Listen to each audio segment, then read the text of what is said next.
In my past Half-Life videos, no matter what the topic is, I always manage to bring up one specific place in every single video. No matter if we're talking about weird, ominous people in suits or the undead coming back to life, there seems to be one specific place that sort of birthed everything that we've seen. Today, we're taking the train inside a facility that started everything you see in the Half-Life franchise.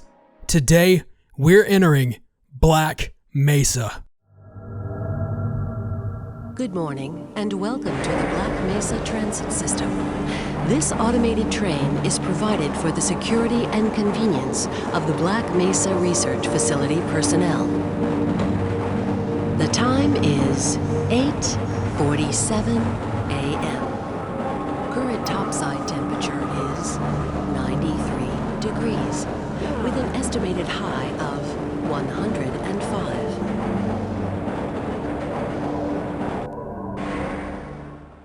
Black Mesa for so long has not only been a fan favorite, but one of the most iconic places in video game history. Black Mesa isn't only the most recognizable location in video game history, but it is the pinnacle of locations in the Half-Life franchise. Established in 1950 and located in the New Mexico desert, Black Mesa is a massive military covert research facility and testing lab modeled off the infamous Area 51. So many of y'all were willing to risk life and liberty to go to Area 51 and just see some alien booty when you could have spent $10 and got this game instead. I don't know, man. I don't know. This facility was not only governed by the US government, but also governed by the US Nuclear Regulatory Commission.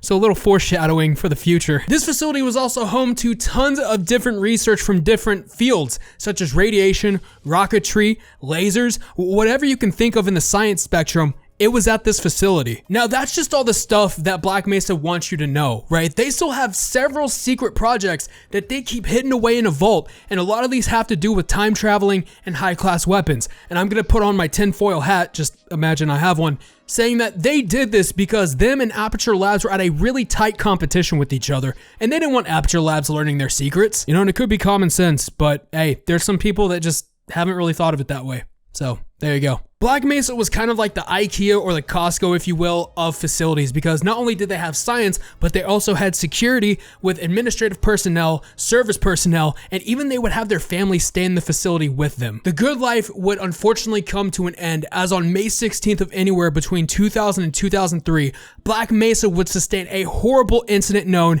as the Resonance Cascade, a rare event that happens whenever someone tears a hole in the space-time continuum and allows extra-dimensional beings to enter Earth. And unfortunately, as a result, hundreds of civilians were dead, a lot were missing, and some were even still trapped in the Black Mesa facility. And allegedly, the actions actually fell back on Dr. Gordon Freeman, and honestly, I don't blame people for assuming this. They think that since he was part of the science team that was doing this sort of research, it's on him. I don't think this was entirely Gordon's fault, because there are two scientists that meet you at the door before they let you in, and they're going back and forth about how the machine's not ready yet, but they also want to get the results that they want. So, you know, human error at its finest. I'm afraid we'll be deviating a bit from standard analysis procedures today, Gordon. Yes, but with good reason. This is a rare opportunity for us. This is the purest sample we've seen yet. And, potentially, the most unstable. Now, if you follow standard insertion procedures, everything will be fine. I don't know how you can say that, although I will admit that the possibility of a Resonance Cascade scenario is extremely unlikely. Gordon doesn't need to hear all this. He's a highly trained professional. We've assured the administrator that nothing will go wrong. Yes, you're right. Gordon, we have complete confidence in you. And to make matters even worse, the incident was starting to cause portal storms to happen, which introduced not only a bunch of Zen wildlife onto the Earth, but also introduced the Combine as well. Not only did they come to Earth through a portal storm, but they started attacking humanity and trying to take Earth as their own planet. 1 month later, the resulting attack started the 7-Hour War, a brief yet brutal standoff between Earth's governments and the Combine, and we unfortunately didn't get the ending that we wanted because there was a massive toll in human deaths, and the Combine parked their ass on Earth for good. Even though we got the results, we didn't get the ending that we wanted.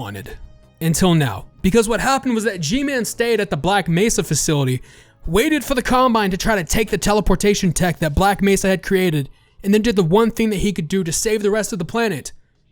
He nuked Black Mesa. And of course, the blast absolutely leveled the facility and destroyed any evidence of the event that took place. I made a video actually covering G-Man, saying that he was probably the reason why the Resonance Cascade happened, and I'll link that at the top right of the video, so go check that out when you get a chance. I mean, kudos to G-Man, I guess, but I don't know why he had a full send to Fallout method just to stop these bastards from trying to bring more of their friends. Unfortunately, after the 7-hour war and the destruction of Black Mesa, the rest of the civilians on Earth were gathered together and organized into specific cities, and one of them being City 17. Despite its dark history, Black Mesa will remain an iconic location amongst video games' greatest franchises. And either you know it from the first game, or you're deep into the lore like I am, this installation will always serve a reminder of how devastating human error can be. Now, what do I think about the whole Black Mesa incident? Well, here's a few things. First, I do think Gordon Freeman should be held somewhat reliable for the Resonance Cascade, as he was a scientist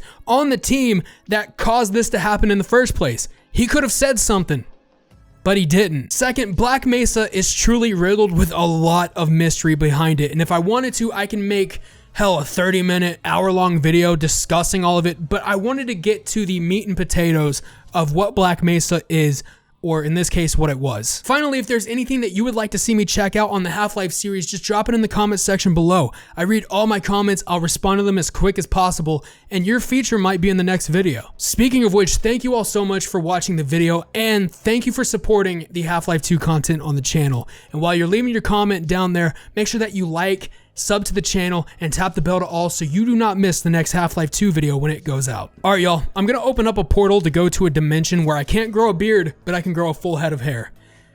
To hell with male pattern baldness. Later!